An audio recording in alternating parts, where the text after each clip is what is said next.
Good morning friends. कल honourable supreme court ने corporate guarantee के ऊपर जजमेंट दिया है। आइए समझते हैं कि सुप्रीम कोर्ट का जजमेंट सर्विस टैक्स रिजीम का जीएसटी रिजीम से किस तरीके से डिफरेंस है। तो इसके लिए सबसे पहले ये समझते हैं कि कॉर्पोरेट गारंटी है क्या।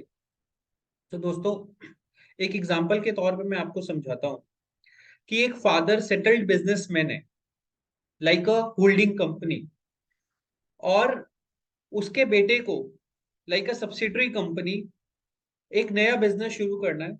बट क्योंकि सब्सिडरी कंपनी की अभी मार्केट में रेपो नहीं है, एसेट्स नहीं है, तो उसको बैंक लोन्स देने से अभी मना करते हैं कि because they don't have any worth. So इसके लिए holding company like a father gives a guarantee to the bank कि यस, आप मेरे बेटे को, आप सब्सिडरी कंपनी को लोन दे सकते हैं, और अगर फ्यूचर में कोई डिफॉल्ट आता है, so I am ready to give my guarantee that I will pay if the subsidiary company will not pay. So this is called corporate guarantee in commercial parlance। कि जिस तरीके से एक फादर अपने सन को बैंक को लोन देने के लिए गारंटी देता है, उसी तरीके से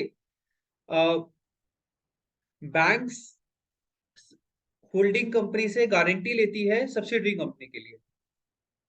तो अब डिपार्टमेंट का ये कहना है कि होल्डिंग कंपनी ने सर्विस दी है सब्सिडरी कंपनी को for providing a corporate guarantee.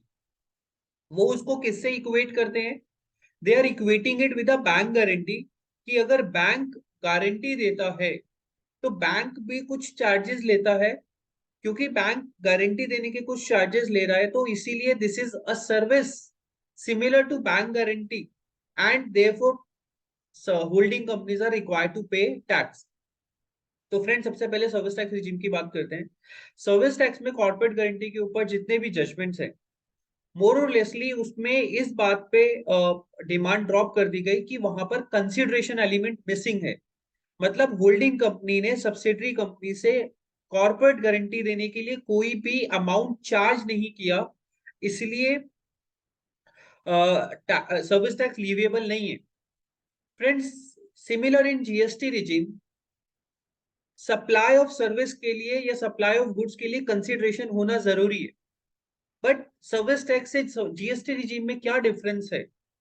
GST regime में अगर आप रिलेटेड पार्टीज को कोई सर्विस देते हैं without consideration, without charging any money, अगर आप अपनी सब्सिडरी कंपनी, अपनी रिलेटेड पार्टीज को कंसिडरेशन चार्ज करते हैं, नहीं करते हैं अगर विदाउट, इवन विदाउट कंसिडरेशन, तो भी जीएसटी लेविएबल है।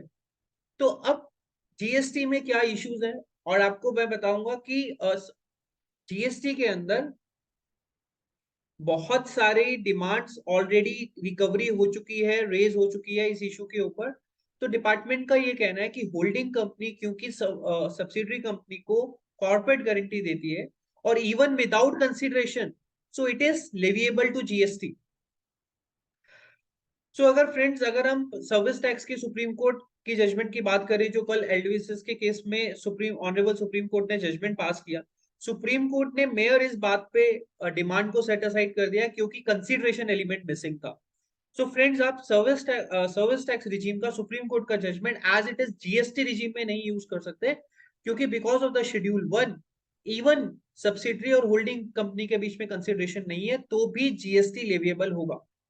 लेकिन एक डिफरेंस क्या है जो सर्विस टैक्स रिजीम में जजमेंट्स में अभी एनालाइज नहीं हुआ, जो सुप्रीम कोर्ट के जजमेंट में एनालाइज नहीं हुआ, कि whether really it is a supply of service, whether it is really a provision of service by the subsidiary holding company to subsidiary.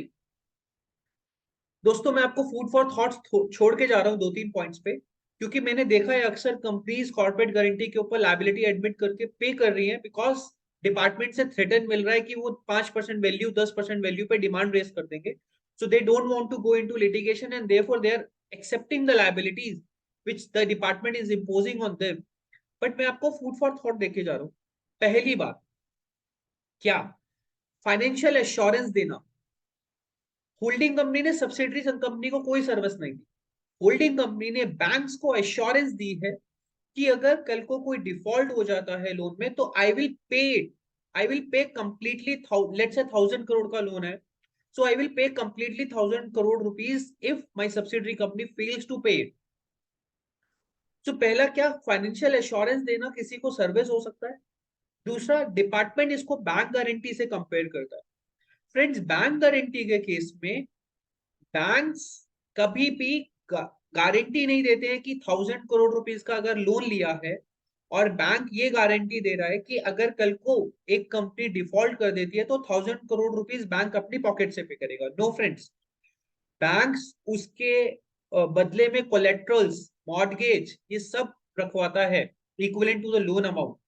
जो बैंक्स की फीस होती है, लेट्स से 1%, 0.5%, 2%, बैंक्स अपनी क्योंकि सर्विस देता है, ये सारा अरेंजमेंट मैनेज करता है। कल को डिफॉल्ट हो गया तो एसेट्स लिक्विडेट करनी पड़ जाएंगी, उस सबको मैनेज करने का 2%, 1%, 0.5% बैंक चार्जेस लेता है। तो बैंक गारंटी देने के 2% बैंक द्वारा चार्जेस लेना इज नॉट मीन्स कि होल्डिंग कंपनी अगर गारंटी सब्सिडरी को दे रही है तो 2% होल्डिंग कंपनी की कंसिडरेशन भी एज्यूम की जाए। This is the second point. तीसरा पॉइंट, फूड फॉर थॉट, कि वैल्यूएशन रूल्स में वैल्यू कैसे होगी। ओपन मार्केट वैल्यू, आज की डेट में department open market value compare कर रहा है बैंक गारंटी के साथ। As I said, it is not equivalent to bank guarantee at all. Bank अपनी प्रोसेसिंग, अपनी सर्विसेज के चार्जेस ले रहा है, कोई गारंटी देने के नहीं दे रहा है। जबकि होल्डिंग कंपनी बैंक्स को कॉर्पोरेट गारंटी के केस में फाइनेंशियल एश्योरेंस देती है। सेकेंडली, अगर हम कॉस्ट प्लस मेथड पे जाए तो आप क्या कॉस्ट निकालोगे इसकी। 1,000 करोड़ रुपीस की लोन की गारंटी देना, इतने बड़ा रिस्क कैरी करना सबसे होल्डिंग कंपनी को, because they want to run the business through subsidiary company. So it is not akin to the bank guarantee service, and therefore valuation aspect is also very difficult. So these are 3 points I am giving you food for thought, ki whether it is actually a supply, because holding company given assurance, department is comparing with the bank guarantee, but it's not actually like a bank guarantee which the bank is charging 2% for their services. And thirdly, for the whether how the department will value it, because today department is comparing it with a bank guarantee and asking to pay 2% which the normally bankers are charging. Lastly, friend, I have raised this issue with many CBIC members. Live interaction, I have interacted with CBIC members and I told them कि boss schedule 1 का जो scope है वो बहुत wide है।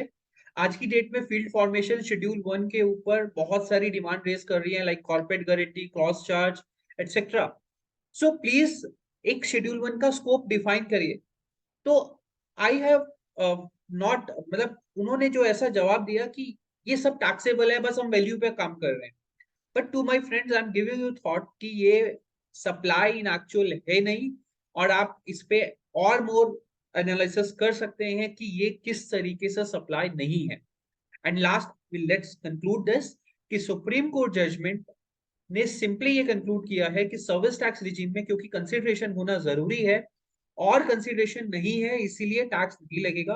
But supreme court ने इस बात पे कमेंट नहीं किया कि whether it is actually a service और नॉट, क्योंकि जीएसटी रिजीम में कंसिडरेशन का एलिमेंट का होना रिलेटेड पार्टी के बीच में जरूरी नहीं है। तो अब क्वेश्चन अराइज होता है कि whether it is actually a service और not. Let's see how the judicial forums of the country interpreted this aspect, whether it is actually a supply of service or not. Thank you, friends. Thank you for listening.